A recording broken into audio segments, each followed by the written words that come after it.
ہندوستان کے صوبہ اتر پردیش کے ضلع سہارنپور کے مشہور قصبہ دیوبند میں پیدا ہونے والے اس فرزند کو پورے عالم اسلام میں کس چمک کے ساتھ طلوع ہو کر چمکنا ہے کہ ان کے مقابلے میں باقی سب کی چمک ماند پڑ جائے گی۔ مفتی محمد شفیع عثمانی صاحب کے گھر میں ان کے سب سے چھوٹے بیٹے مفتی محمد تقی عثمانی کی شکل میں ایک ایسا گوہر نایاب پیدا ہوا کہ جن کی چمک سے پوری دنیا کی علمی محفلیں بارونق ہیں۔ اگرچہ مفتی محمد تقی عثمانی صاحب اپنے والد کے سب سے چھوٹے بیٹے ہیں، لیکن وہ اپنی خدمات میں اپنے بڑے بھائی مفتی محمد رفیع عثمانی صاحب سے بھی بہت آگے ہیں۔ اگر حقیقت حال کو مد نظر رکھا جائے تو موجودہ دور میں اہل حق میں ان کی ٹکر کی کوئی دوسری علمی شخصیت پاکستان میں تو کیا پوری دنیا میں دیکھنے کو نہیں ملتی۔ 7 بر اعظم میں پھیلی پوری امت مسلمہ میں یہ ایک واحد شخصیت ہیں جن کی بات پر عجم، عرب اور دنیا جہاں میں پھیلی امت مسلمہ سر تسلیم خم کرتی ہے، اور ہر مشکل گھڑی میں پوری دنیا کے مسلمانوں کی پہلی اور آخری نظر انہی کی طرف جاتی ہے۔ دوستو، آپ کو بتاتا چلوں کہ ایک مرتبہ افریقہ میں قادیانیوں کے متعلق غیر مسلم ہونے کے سلسلے میں کیس چل رہا تھا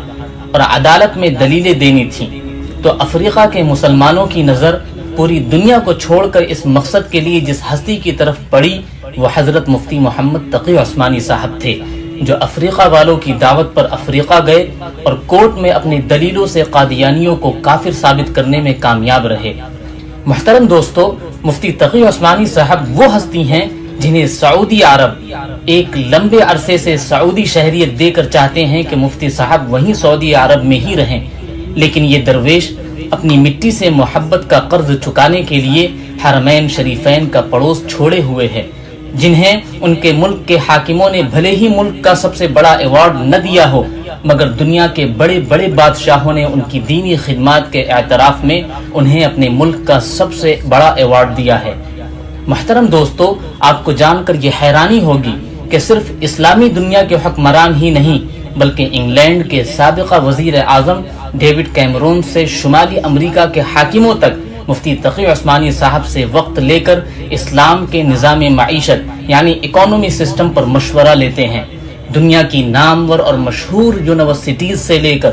ورلڈ اکنامک فورم جیسے عالمی فورمز پر اکانومی کے موضوع پر تقریر کرنے کے لیے مفتی تقی عثمانی صاحب کو مہمان خصوصی کے طور پر بلایا جاتا ہے۔ 150 سے زائد عربی، اردو، فارسی اور انگریزی زبانوں کا علمی خزانہ